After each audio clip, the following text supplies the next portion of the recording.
Logan's truck roared down the icy road, slicing through the biting wind and relentless snowfall. The highway, desolate under the storm's fury, was sparsely populated, with only a handful of daring souls braving the tempestuous weather. Occasionally, a solitary car would dart past, quickly swallowed by the swirling snow, its tail lights fading into the white abyss. Inside the truck's warm embrace, Logan's eyes flicked to a photograph of Harper, his wife, dangling from the rearview mirror. Her smile, captured in that small frame, warmed his heart. With Christmas just around the corner, his excitement was palpable. After months of crisscrossing the nation, he was on the final leg of his journey home, bearing a special gift for Harper.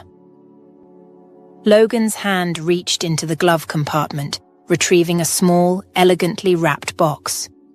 He stole a quick glance inside.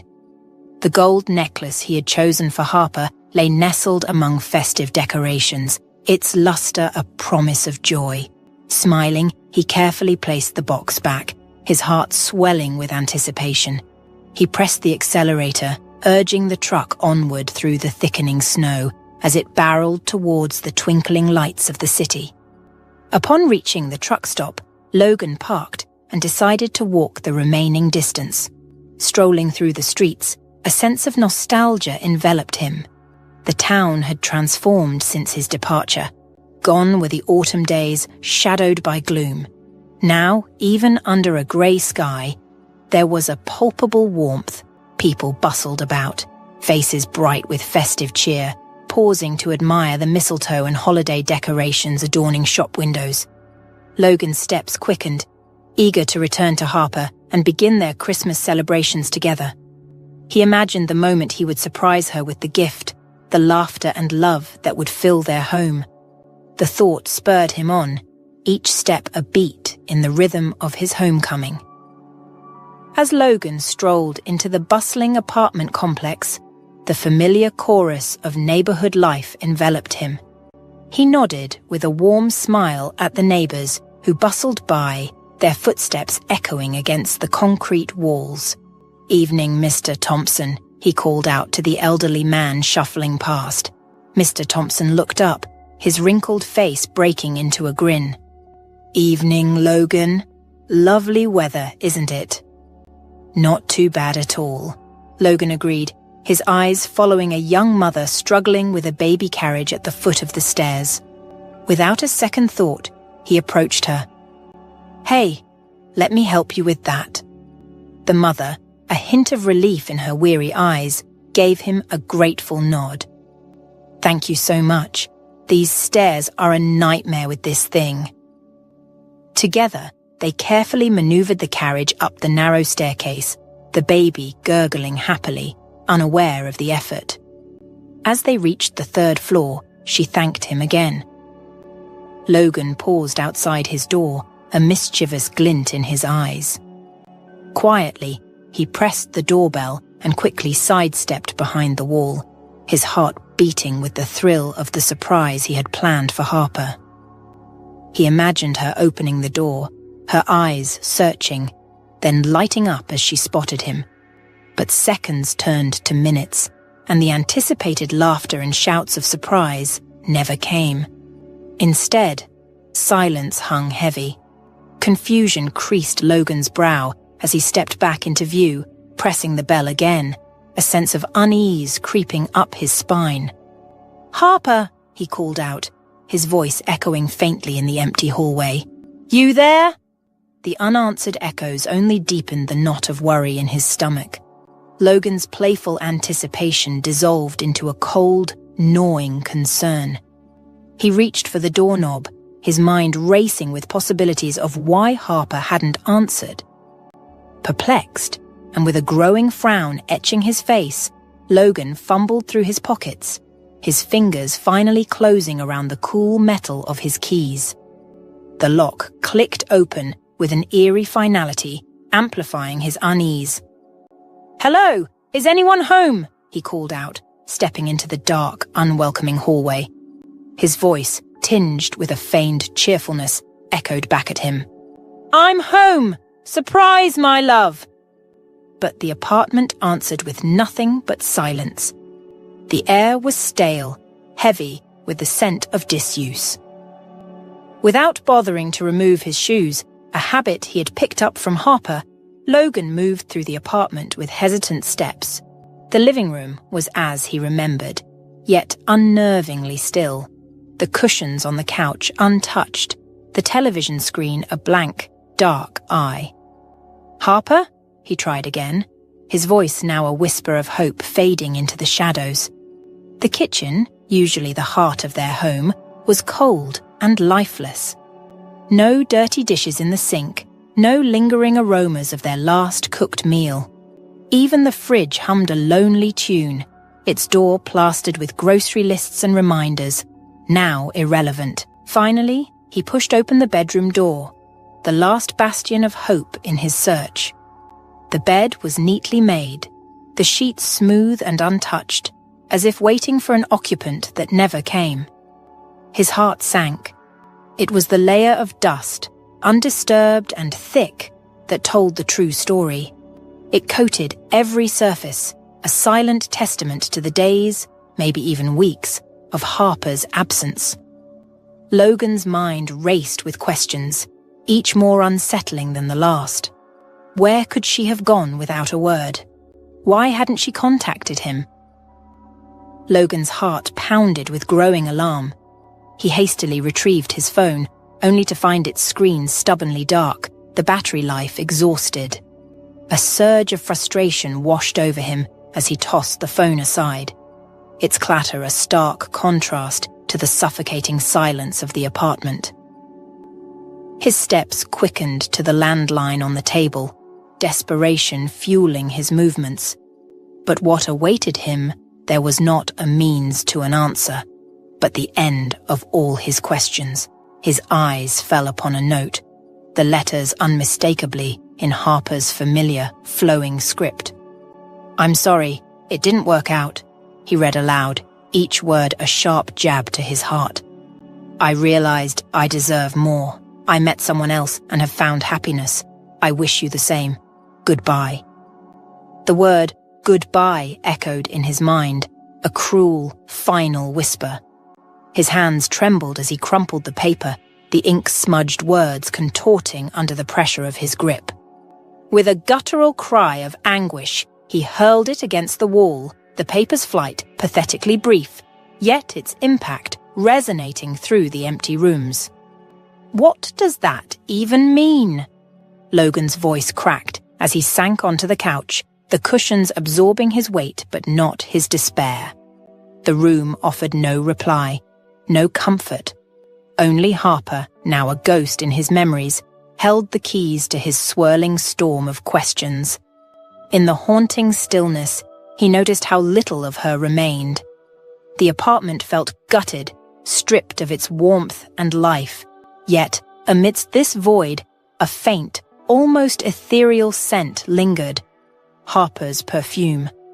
It wafted from the half-open wardrobe, a cruel reminder of her presence, now so painfully absent. Lost in a whirlwind of memories, Logan's mind wandered back to the place where it all began. Harper's workplace, a bustling fast-food restaurant with neon lights that seemed to never dim. He remembered how, 2 years ago, their paths had unexpectedly crossed in that very spot. Harper had been a newcomer then, her eyes wide with the mix of excitement and trepidation that the city often sparked in those who came from quieter, smaller places. It was during one of his frequent visits to the restaurant that Logan first noticed her. She fumbled with the cash register, her cheeks flushed with embarrassment as a line of impatient customers grew. Logan had stepped up to the counter, his usual order on his lips, but it was her flustered apology that caught his attention. "I'm so sorry, I'm still trying to get the hang of this," she had stammered, her gaze flicking nervously to her new co-workers. Logan had offered her a reassuring smile. "No worries, takes a bit to get used to the rhythm of this place. I'm Logan, by the way." Harper, she had responded, a tentative smile breaking through her anxiety. From that day on, their interactions grew. Logan found himself visiting the restaurant more often, each time sharing bits of advice about the city. "You know, the best coffee place is just 2 blocks from here," he had once told her. "And if you ever get lost, just look for the big mural on 5th Street. It's a good landmark." Their bond deepened, conversations flowing as smoothly as the city's endless rhythm. They fell in love amidst the clatter of trays and the sizzle of fries, an unlikely romance blooming in the most ordinary of places. They married, full of dreams and promises of a forever entwined future.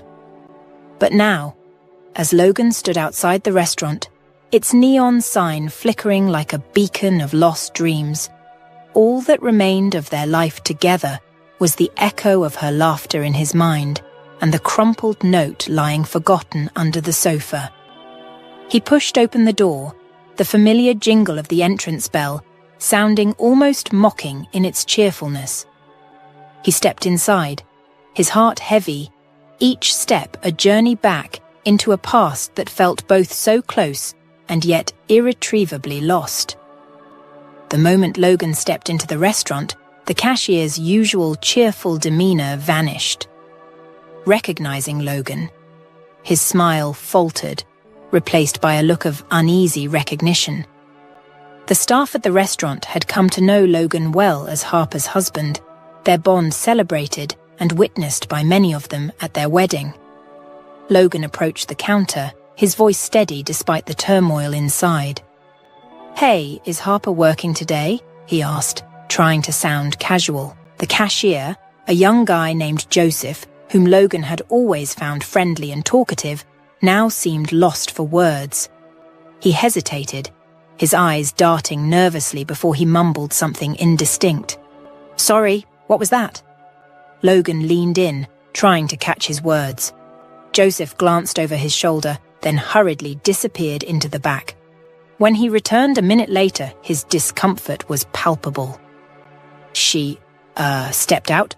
Joseph said, avoiding Logan's gaze. "Stepped out? To where?" Logan pressed, sensing something amiss. "I don't know, Logan," Joseph replied, sounding genuinely apologetic. "That's all the manager said." Logan's request to speak with the manager seemed to hang in the air, heavy with unspoken truths. When Lucy, the manager, approached, her expression was one of sympathy, her eyes reflecting a sorrow that immediately set off alarms in Logan's mind. "Hey, Logan," Lucy greeted him, her voice tinged with a softness that was uncharacteristic for the usually brisk manager. "What can I do for you?" For a moment, Logan was silent, his gaze searching Lucy's face for any clue, any hint of Harper's whereabouts or state of mind. "I'm sorry, Logan," Lucy finally said, her voice low and earnest. "She was here earlier, but she left in a hurry. I'm not even sure if she's coming back." As Logan stepped out of the restaurant, the crisp, cold air bit at his skin, a stark contrast to the stifling atmosphere he had just left behind. He wasn't there to plead or to pull Harper back into a life she had chosen to leave. His heart sought answers, a balm for the gaping wound of her sudden departure. His feet moved almost of their own accord, thoughts swirling in a maelstrom of confusion and hurt. Harper's co-workers, he realized, must have sensed the undercurrents of her discontent, yet they remained silent, protective of her privacy, even in her absence.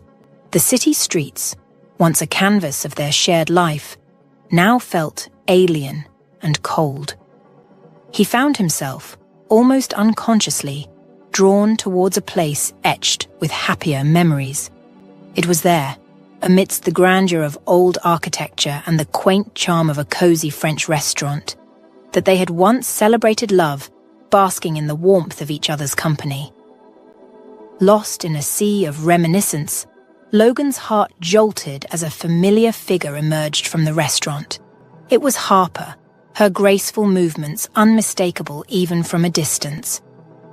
She walked towards a silver Mercedes where a well-dressed man stood holding the door open for her. Recognition dawned with a bitter taste. The man was Miles, Harper's boss, known for his imposing stature and bald head.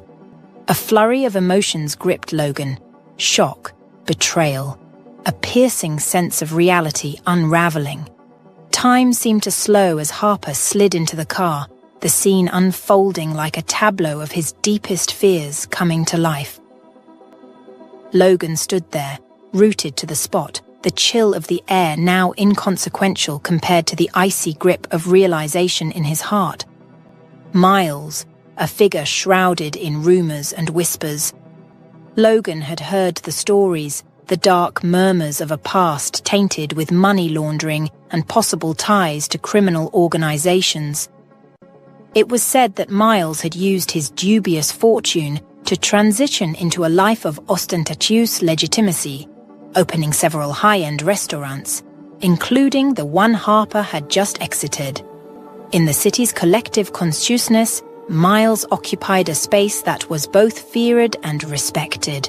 His wealth and connections cast a long shadow, one that many chose not to step out of. But respect born of fear and wealth was a fragile thing, Logan thought bitterly. It lacked the foundation of genuine admiration or moral integrity. As Logan's shock began to settle into a deep, aching sense of betrayal, he couldn't help but grapple with the question that gnawed at him. Why Harper? Why had she, who had always seemed to value honesty and decency, chosen to leave him for a man like Miles? The cold truth settled in his heart, like lead. It wasn't just the loss of Harper that tormented him. It was the shattering of his understanding of who she was. The Harper he had known, who had laughed and dreamed by his side, now seemed like a stranger, her choices an enigma wrapped in the allure of a life Logan could not comprehend. In a burst of desperation, Logan lunged forward, his feet slipping slightly on the slush-covered pavement. His heart pounded in his chest, a futile hope propelling him towards the sleek Mercedes as it merged seamlessly into the flow of traffic. But it was too late. The car, a symbol of the new life Harper had chosen, disappeared around a corner, its tail lights blinking briefly before being swallowed by the city's labyrinth. Left standing in the dirty snow, Logan's breath formed clouds of steam in the frigid air, each puff a visual echo of his fading chances. He pulled his hat down over his ears, a meager shield against the biting cold. His hood came up next, enveloping him in a cocoon of fabric and shadow. With his head bowed against the chill, Logan began to walk, his steps quick and purposeful. The crowded sidewalk seemed to close in around him, each passerby an oblivious actor in the backdrop of his unraveling world. For days, Logan found himself adrift in a haze of alcohol, the sharp edges of reality blurred into a numbing fog. The confines of the apartment, once a shared sanctuary, now echoed with the ghosts of memories, each room a reminder of a life that had slipped through his fingers. In these solitary hours, his mind teetered on the brink of dreams and waking nightmares. He would startle at the slightest sound, his heart lurching with a hope that refused to die. The creak of the floorboards, the whisper of the wind against the windows, every noise seemed like the herald of Harper's return. Each time, he found himself propelled by a desperate optimism, rushing to the hallway with a fervor that belied his despair. But the doorway remained empty, a silent testament to his abandonment. In these moments, Logan's knees would buckle and he would sink to the floor, the cold tiles an unforgiving witness to his grief. His fist would collide with the ground, a physical release for the emotional tempest raging inside him. Each thud echoed in the hollow space, a stark counterpoint to the quiet he couldn't escape. In a moment of alcohol-fueled delirium, he thought he saw Harper's face peering in through the window, her smile a haunting mirage.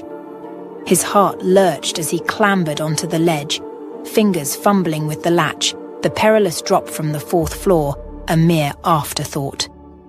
It was only the ghost of a breeze and the empty night that greeted him, the vision of Harper dissolving into the darkness, his life teetering on the edge both literally and metaphorically, might have spiraled further if not for the intervention of Mr. Thompson, his elderly neighbour from downstairs. The incessant noise had finally drawn the old man to Logan's door in the early hours of Christmas morning. Logan, bleary-eyed and dishevelled, swayed slightly as he opened the door. "Oh, it's you, Mr. Thompson," he yawned, his voice heavy with fatigue. "What are you doing up this early?" Mr. Thompson glanced at his watch, the digits reading 3:20 a.m. "Well, I came to wish you a Merry Christmas," he said, his tone casual as he stepped past Logan into the apartment. His eyes quickly took in the scene of disarray, the bottles that littered the living room, the unwashed dishes, the stale air of neglect. Logan followed him in, a flush of shame coloring his cheeks. "I'm tired of this," he admitted, running a hand through his unkempt hair. He wiped his face with a t-shirt, trying to erase the evidence of his recent breakdown. "I don't feel much like celebrating. Feels more like mourning," he confessed, his voice a low murmur. "My wife left me and I've been drinking. Care to join, Mr. Thompson?" Logan offered, handing him a glass of whiskey. Mr. Thompson accepted the glass of whiskey, his hand steady as he took a thoughtful sip. He settled into the armchair, a silent invitation for Logan to unburden his heart. As Logan slumped onto the couch, the words poured out, the tangled story of his relationship with Harper unraveling in the dim light of the living room. Logan's voice wavered with a mix of confusion and pain as he recounted the details. The breakup, the note, the fragments of their shared life now lying in disarray. Was I making good money? Hell yeah, I was. Not as much as her new boyfriend, but not too bad either. Did I take her to Cancun? I sure did. Gifts. Tons, he rattled off, a list of what he thought were proofs of his love and commitment. I don't know, man. Maybe I did miss something after all. I gave her everything she needed, Logan continued, his gaze lost in the middle distance, searching for answers in the shadows of the room. Or maybe it's because I'm an orphan. He mused a lewd, his voice tinged with a vulnerability seldom expressed. Sure, I grew up in an orphanage with no parents, but that's not my fault. Mr. Thompson listened intently, his expression one of empathy. He took another sip of whiskey, the liquid burning a trail down his throat as he wiped his mouth with the back of his hand. That's not it, dear Logan, Mr. Thompson replied softly, his head shaking slightly in a gesture of empathy. There are fickle people in this world, Logan. They swear eternal love one day, and the next, they find someone else. It's not just women. Men do it too. I knew a guy who was left by his wife. Then he got up and left the next one he found. Said it was revenge. But who did he really hurt? Himself. Now he's alone, drinking his sorrows away. People, Logan, are strange creatures. Logan listened, each word resonating with a mix of truth and sadness. Mr. Thompson's gaze held him, a silent encouragement to voice his deepest fears. I don't know what to do, Logan admitted, his voice breaking the silence. I loved Harper and she did this to me. Why should I live now? What's the point of living anymore? Mr. Thompson considered his words carefully before responding. Well, Logan, you can just live, for no particular reason. If she left you, she wasn't the one for you. Why grieve for someone who chose not to stay? Think of it as being freed from a burden, If you were drowning and she didn't reach out to help, would you still hold on to her? Life, Logan, is a precious gift. It's meant to be lived, enjoyed. Logan let out a heavy sigh, the weight of Mr. Thompson's words settling in his heart. "I'm sorry for causing you so much trouble," he said, feeling a semblance of clarity piercing through the fog of his despair. "I won't be here tonight. I'm leaving town, so I won't bother you on Christmas Eve," Logan announced, finding his clothes in a disheveled pile and quickly dressing.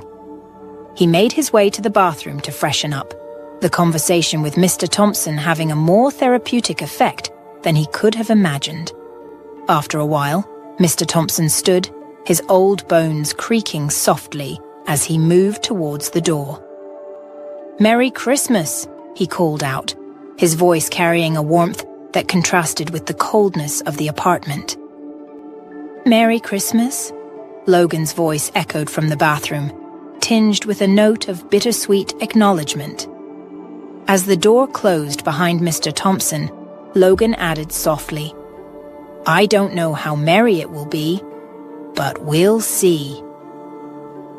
In the solitude of his apartment, with the dawn of Christmas Day creeping through the windows, Logan faced the first day of a new chapter in his life, one filled with uncertainty, but also a glimmer of hope, thanks to the unexpected wisdom of a neighbor.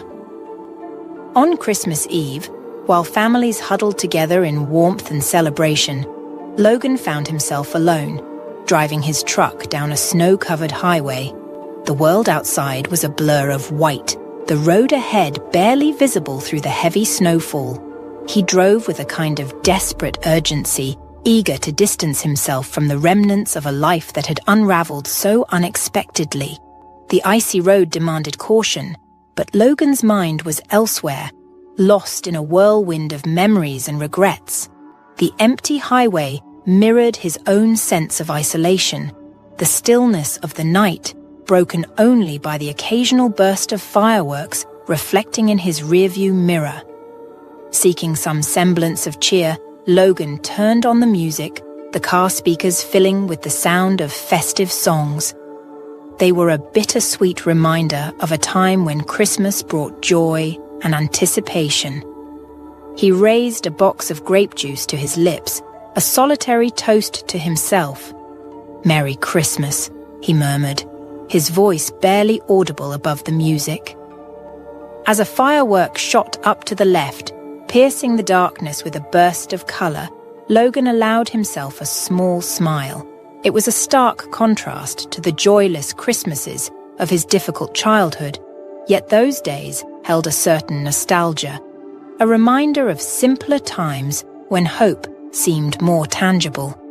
Christmas had once been a season he cherished, but now it felt like just another day, its magic dulled by the ache in his heart. He whispered a silent holiday greeting to the unseen revelers behind the forest and pressed on the gas pedal, disappearing once more into the snowy expanse.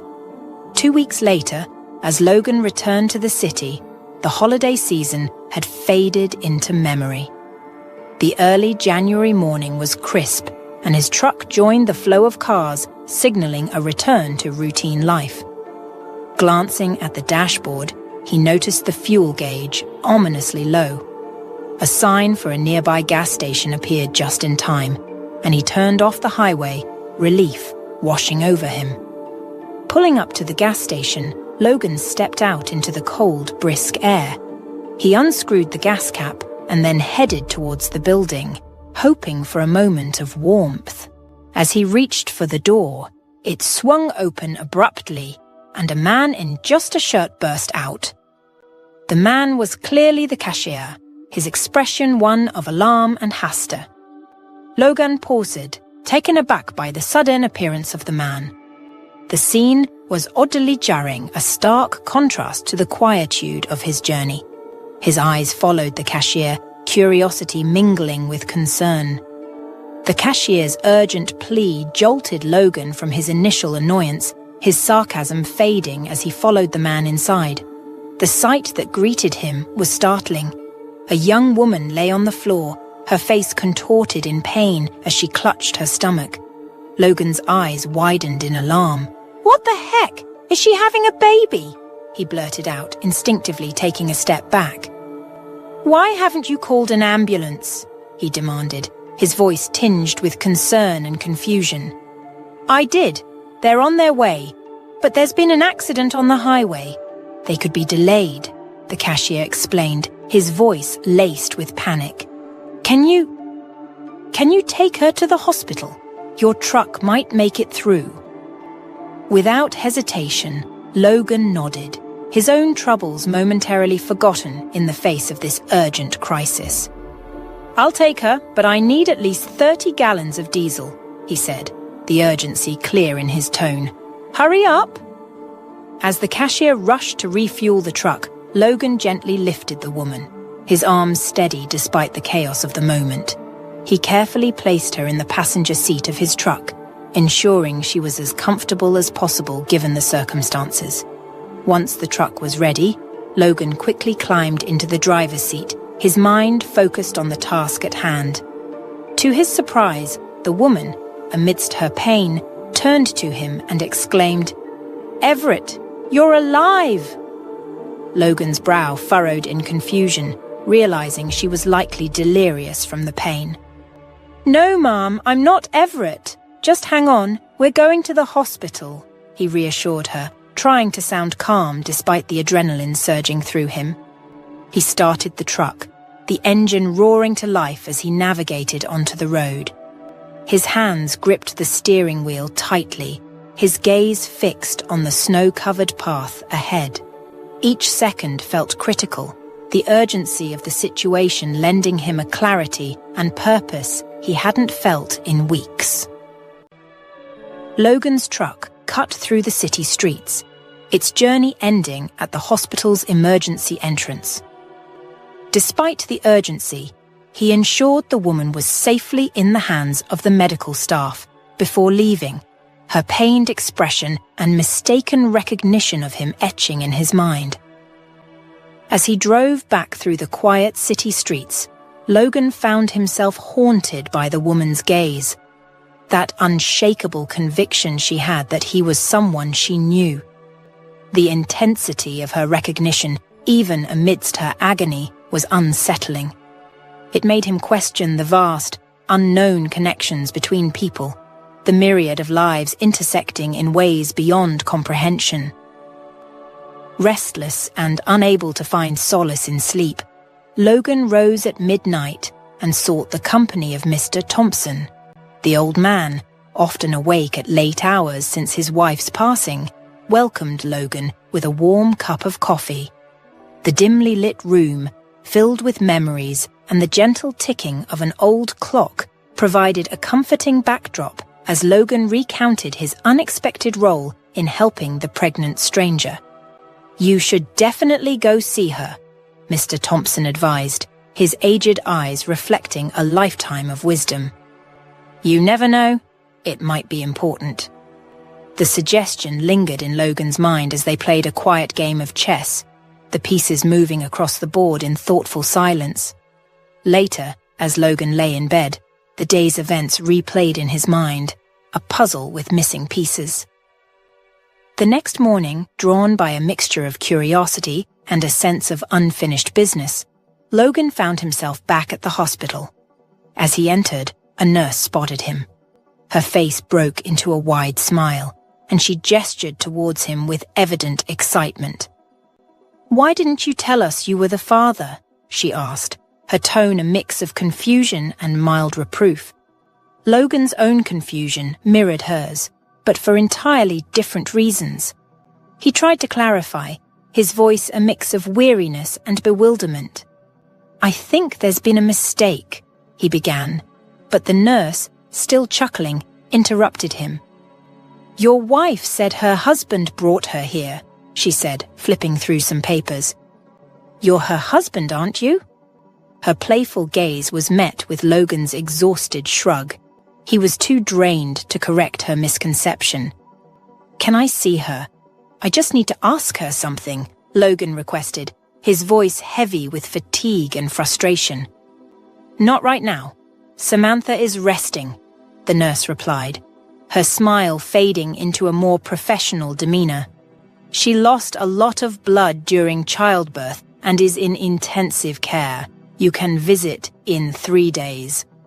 As Logan processed this information, the nurse added, "Don't worry. You'll get to see your child. It's a cute boy, and he's doing well." Logan's mind reeled at the mention of a child, the situation spiraling into realms far beyond his expectations.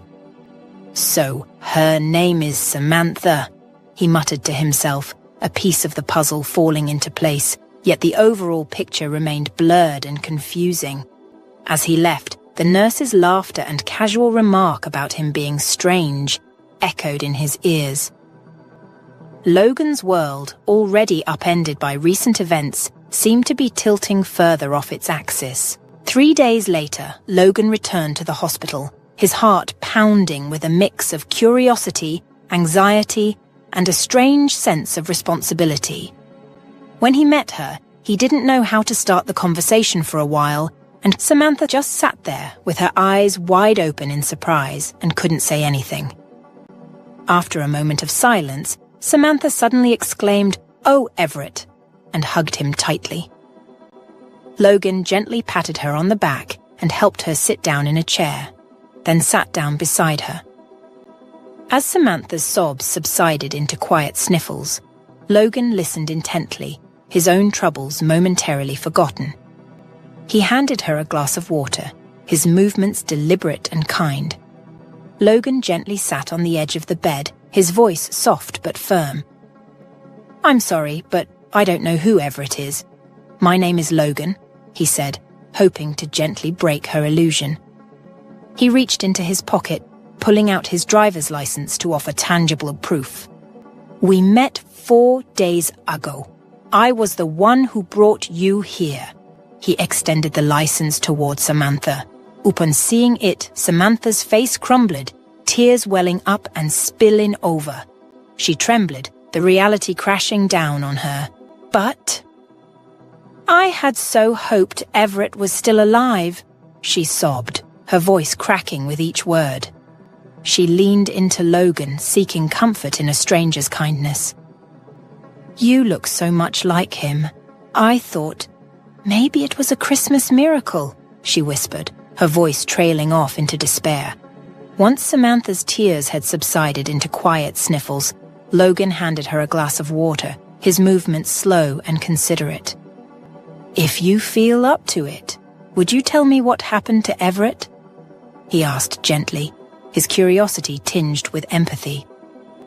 Samantha nodded, taking a tentative sip of water before beginning her story. "Everett, my husband, he looked a lot like you," she started, her voice still unsteady. "He passed away 3 months ago. He was an entrepreneur, passionate about his car service business." She paused, gathering her thoughts. Everything changed when Brooks, an old army friend of Everett's, came back into our lives. Brooks had a rough past, spent time in prison for a fatal fight. He struggled to find work after getting out. Samantha's fingers nervously twisted the edge of the hospital blanket as she recounted the painful memories. Everett wanted to help him, so he offered Brooks a job as a mechanic. But Brooks wasn't satisfied with that. He wanted more, to be a manager. Everett couldn't trust him with that responsibility. Her voice wavered, laden with unshed tears. Brooks resented Everett for it. The tension between them grew day by day. Brooks maintained a veneer of amicability, his true emotions skillfully hidden behind a facade of friendship. But the facade cracked when he extended an invitation to Everett for a weekend fishing trip. Samantha remembered feeling uneasy about it. "I didn't like the idea," she confided, her voice laced with regret. But Everett was ever the optimist. He trusted Brooks and believed he meant no harm. The trip, however, ended in tragedy. Samantha's hands trembled as she recounted the fateful news of Everett's drowning. Brooks claimed Everett fell overboard, entangled in the fishing gear, beyond his help. Her voice was tinged with skepticism. Everyone believed him. After all, who would be out on the river in the early hours of an October morning to witness otherwise? Samantha's eyes, filled with a haunting conviction, met Logan's. But Everett was a strong swimmer, always cautious, always wore a life vest. It didn't make sense. Tears brimmed in her eyes once more, spilling over as Logan reached out to refill her glass with water. "I'm so sorry," Logan murmured, his head bowed in a gesture of shared sorrow. "For your loss, and for all that's happened since." He hesitated before asking his next question. "How did you end up at the gas station without your coat?" Samantha took a deep, steadying breath, wiping her tears. Her voice, when she spoke, was a whisper of vulnerability. "After Everett passed, Brooks wouldn't leave me alone. He came around persistently asking me to marry him, promising to help raise my child." She shook her head, a mix of disbelief and despair in her eyes. "I refused him every time, begged him to leave me be. But he was relentless, always coming back. Then I stopped letting him in. One day, when I came back from the shop, Brooks caught me. He forced me into his car and drove off to the woods. The car broke down there. I tried to run away. Brooks caught my jacket, but I pulled away, leaving the jacket in his hands. After that, everything's a blur. I guess I ran and then just collapsed. The next thing I knew, I was waking up in your truck." Logan nodded, his expression one of understanding, as if the disjointed pieces of a perplexing puzzle had finally clicked into place. He stood, offering a brief, solemn goodbye to Samantha, and began to walk down the dimly lit hospital corridor towards the stairs. Just as he reached the threshold, Samantha's voice, laced with a fragile hope, halted him. "Logan, when I'm discharged, could you take me home? I don't have anyone else to turn to," Samantha implored, her voice barely above a whisper. Without hesitation, Logan replied, "Of course, I'll be there for you." He quickly scribbled down his phone number on a scrap of paper, his handwriting steady despite the turmoil inside. "Call me when you're ready to leave. I'll come as soon as you need me." Samantha's fingers, trembling like autumn leaves, clutched the paper as she slid it into the pocket of her hospital gown. "Thank you," she murmured, her eyes, brimming with unshed tears, locked onto Logan's. "I'll be waiting." Logan turned, his steps echoing softly in the corridor. As he walked away, a shiver coursed through him, a chill that seemed to seep into his very bones, not from the cold, but from the weight of the moment they had just shared. The following day, driven by an unresolved mystery from his past, Logan made his way to the orphanage where he had spent his formative years. The building, a repository of his earliest memories, stood unchanged. Its walls, still painted a vibrant green, were adorned with larger-than-life depictions of superheroes, as if guarding the dreams of the children within. The hallways echoed with the familiar cacophony of youthful energy, yet the faces of the children bore a melancholic resemblance to Logan's own childhood, their eyes flickering with a fragile, almost imperceptible hope. After exchanging brief, nostalgic greetings with a couple of familiar faces from the staff, Logan found himself in the office of the head mistress, Hadley Sawyer. The room was a small capsule of time, with walls lined with photographs of countless children who had passed through these doors. With little preamble, Logan delved into the purpose of his visit, his voice tinged with a mixture of apprehension and urgency as he mentioned Everett. As he spoke, Mrs. Sawyer's demeanor shifted subtly, a shadow crossing her features. She walked to the window, gazing out as if seeking answers in the view beyond. "You weren't alone when you arrived here," she began, her voice lower, tinged with a hint of regret. "You were one of two, tiny infants on a particularly bitter winter day." She paused, her back still turned to Logan. "Those years were tough. We were overrun with abandoned infants and constantly short on space. In the end, we made a difficult decision to keep you here and to give your brother to a childless couple seeking a child." Her reflection in the window wavered as she recounted the past. "I remember when they took your brother away. You cried inconsolably. Everyone tried to comfort you, but the bond between twins, it's something profound. 3 years later, we heard the couple had divorced. Heartbreakingly, they gave up your brother, and he was sent to another orphanage. By then, we were inundated with orphans and didn't have a single bed to spare. That cruel twist of fate tore you two apart. I'm deeply sorry. We should have told you sooner." The revelation crashed over Logan like a tidal wave, leaving him momentarily breathless. He clasped his head in his hands, the enormity of the truth sinking in. "If only I had known about my brother.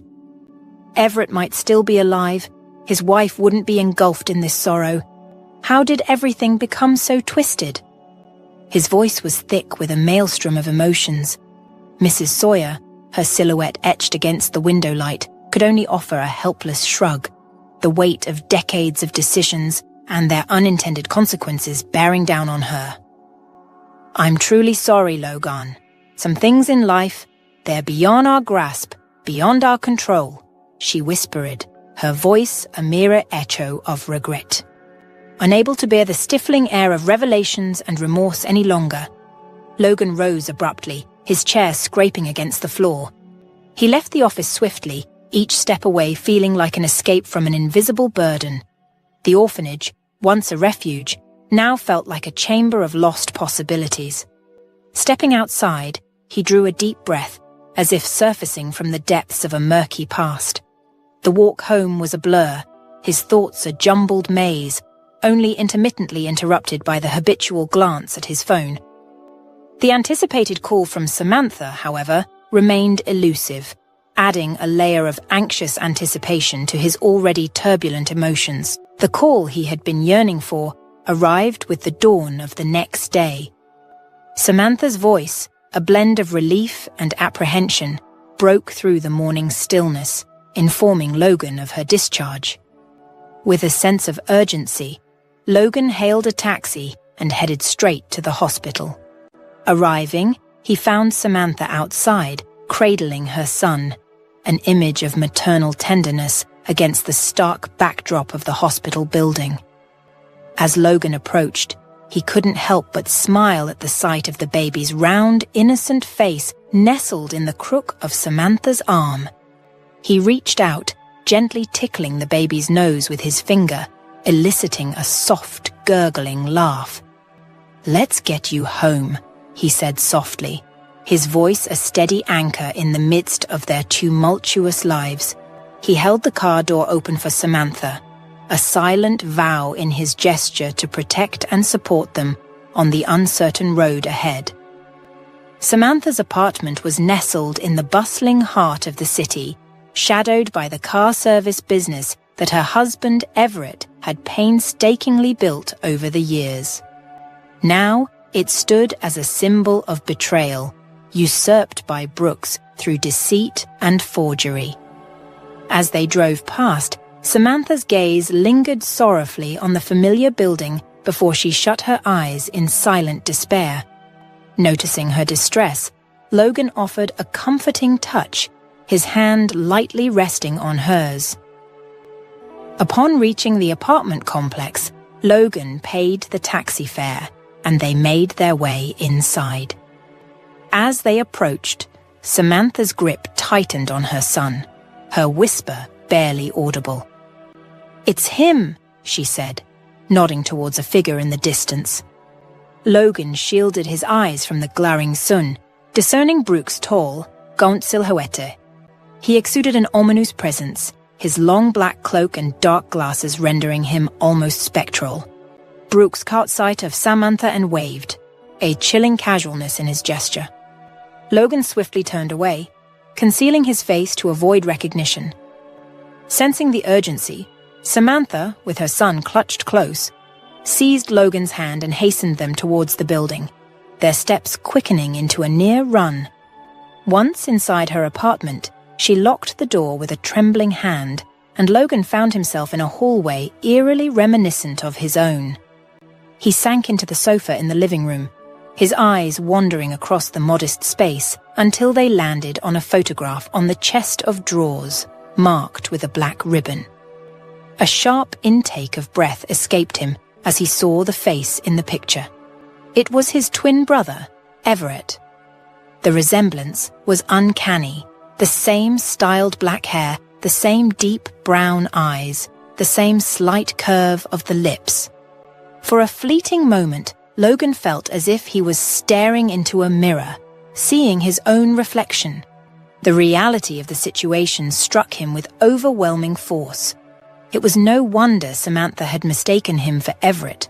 They were identical in every conceivable way.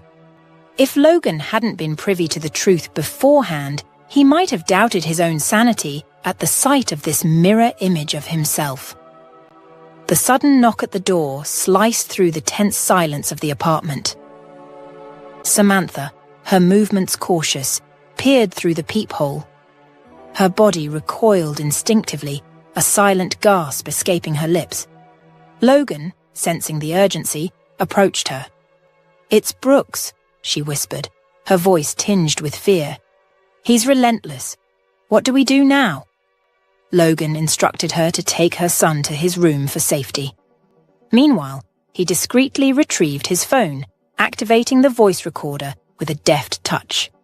Steadying himself, he opened the door, feigning a calm smile. "Brooks, what brings you here?"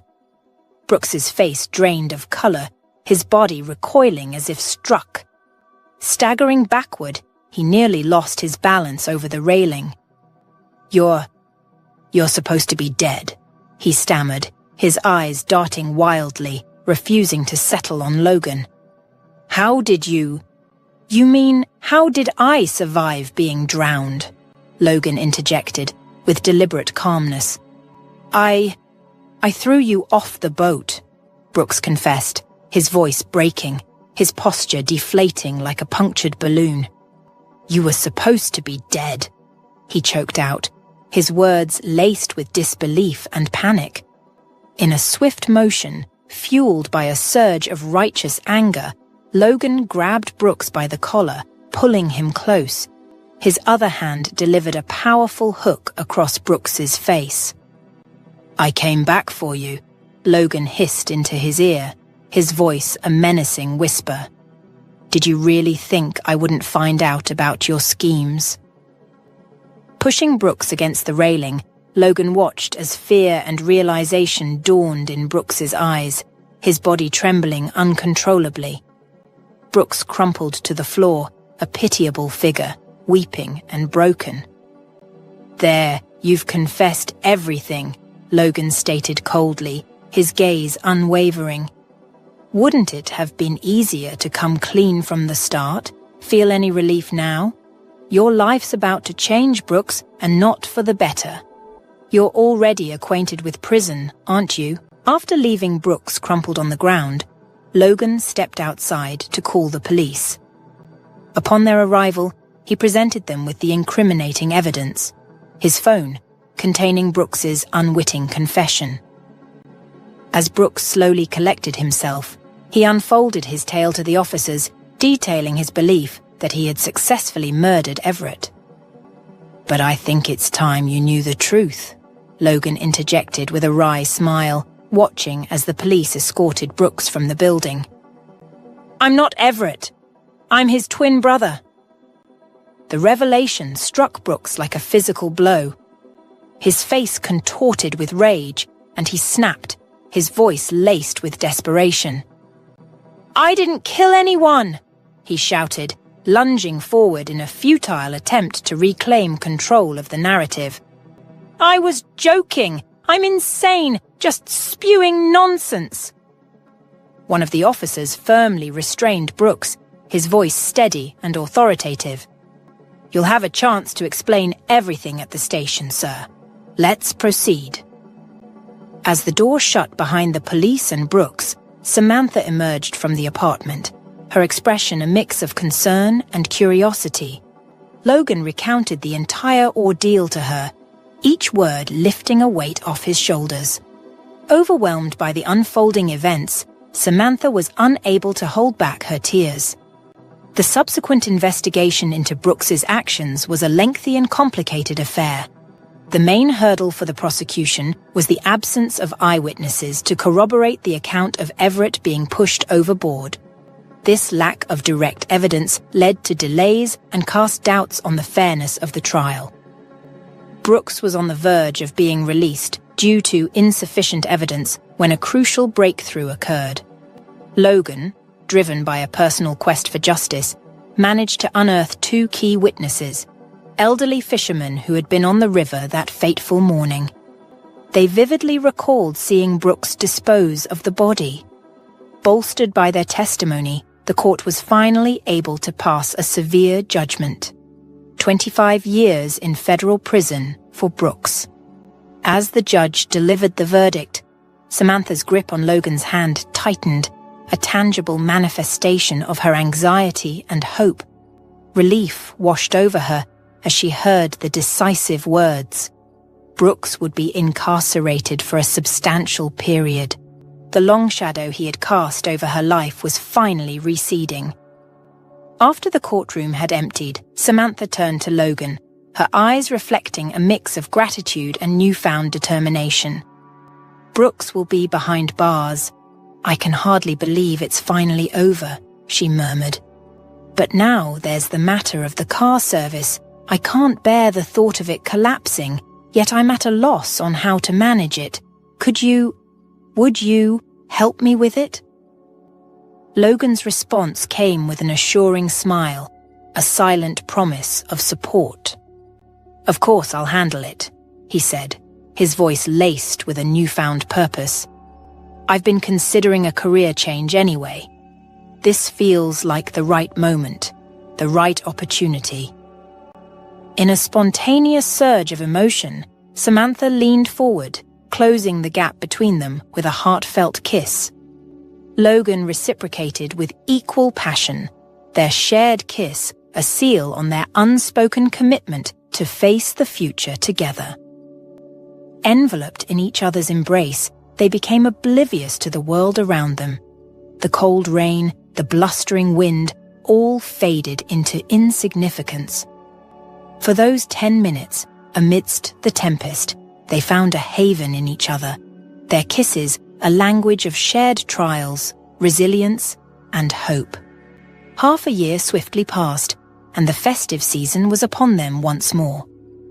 Preparations for Christmas were underway, the tree adorned with twinkling lights, gifts wrapped in shimmering paper, and heartfelt wishes whispered into the crisp winter air. Logan and Samantha, united in marriage for 3 months, had been splitting their time between their respective apartments. Yet, this Christmas, they yearned for something different, something special. They decided to celebrate the holiday at the home of their old neighbor, Mr. Thompson.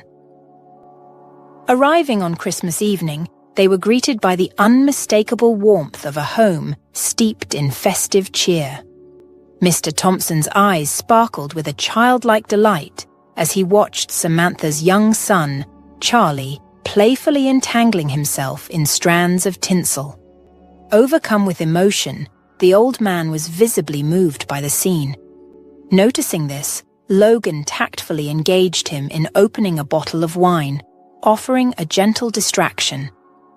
As they gathered around the festive table, Mr. Thompson raised his glass, his voice resonating with the joy of the occasion.